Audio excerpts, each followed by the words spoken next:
13 और 14 जून current affairs की प्रमुख खबरों को देख लेते हैं। प्रत्येक वर्ष 12 जून को विश्व बाल श्रम निषेध दिवस मनाया जाता है।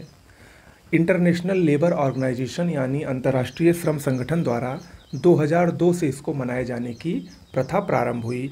इस वर्ष की थीम है आइए अपनी प्रतिबद्धताओं को काम करें, बाल श्रम को समाप्त करें। इंग्लिश में let's act on our commitments, and child labour.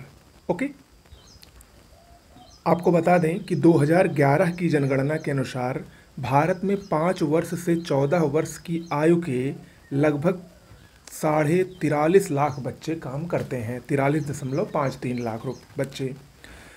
Bharat सरकार ने बाल श्रम रोकने के लिए विभिन्न प्रकार के कानून बनाए हैं, जिसमें संविधान का अनुच्छेद 24 रोजगार पर जो बालक द्वारा किए जा रहे कारखानों में रोजगार है उस पर प्रतिबंध लगाता है।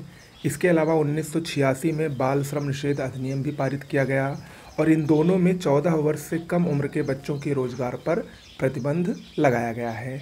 ओके, पेमा खांडू अरुणाचल प्रदेश के हाल ही में मुख्यमंत्री पद की इन्होंने शपथ ली है। लगातार तीसरी बार ये अरुणाचल प्रदेश के मुख्यमंत्री हैं। भारतीय जनता पार्टी से संबंधित हैं। आपको बता दें, हाल ही में हुए विधानसभा चुनाव में अरुणाचल प्रदेश की कुल 50 सीटों में 36 सीटें भारतीय जनता पार्टी ने जीतकर बहुमत हासिल किया और उसी के चलते पेमा खांडू लगातार तीसरी बार अरुणाचल प्रदेश के मुख्यमंत्री बने हैं। संयुक्त राष्ट्र ने वर्ष 2025 को क्वांटम विज्ञान और प्रौद्योगिकी का अंतर्राष्ट्रीय वर्ष घोषित किया है। आपको बता दें, वर्नर हाइजेनबर्ग जो कि एक प्रोफेसर थे, एक वैज्ञानिक थे, 1925 में सर्वप्रथम उन्होंने क्वांटम यांत्रिकी की नींव रखी थी और उसी के 100 वर्ष पूरे होने के उपलक्ष्य में 2025 को क्वांटम विज्ञान और प्रौद्योगिकी के अंतर्राष्ट्रीय वर्ष के रूप में घोषित किया गया है संयुक्त राष्ट्र महासभा द्वारा। आपको बता दें, वर्तमान जो वर्ष चल रहा है 2024, ये संयुक्त राष्ट्र द्वारा अंतर्राष्ट्रीय कैमिलिट्स वर्ष यानी ऊंट दिवस के रूप में मनाया जा रहा है। ओके, निजनी नोवगोरोड ये रूस का एक शहर है, चर्चा में रहा क्योंकि यहाँ पर हाल ही में ब्रिक्स के विदेश मंत्रियों की बैठक का आयोजन किया गया। इसमें भारत का प्रतिनिधित्व दम्मू रवि ने किया, जो कि भारत के विदेश मंत्रालय के आर्थिक विभाग के सचिव हैं। विदेश मंत्री एस जयशंकर ने क्यों नहीं किया? क्योंकि ये जब सम्मेलन हुआ था तो उस वक्त आपको पता है भारत में लोकसभा चुनाव अभी संपन्न हुए हैं और नई सरकार का गठन तब तक नहीं हुआ था, तो इसीलिए भारत का प्रतिनिधित्व दम्मू रवि ने किया था। तो ये भी पूछ सकता है, हो सकता है आ ही जाए। इस सम्मेलन की सबसे खास बात ये रही कि मिस्र, ईरान, संयुक्त अरब अमीरात, सऊदी अरब और इथियोपिया को ब्रिक्स के पूर्ण सदस्य के रूप में स्वीकृति प्रदान की गई।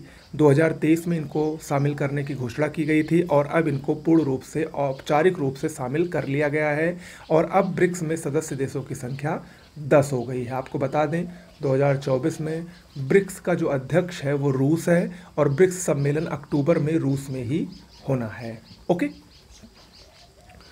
मलावी ये दक्षिण पूर्व अफ्रीका का एक स्थलरुद्ध देश है, लैंडलॉक्ड कंट्री है। इसकी राजधानी लिलोंगवे है। ये चर्चा में रहा क्योंकि हाल ही में यहाँ के उपराष्ट्रपति सोलोस चिलिमा का विमान हादसे में निधन हो गया।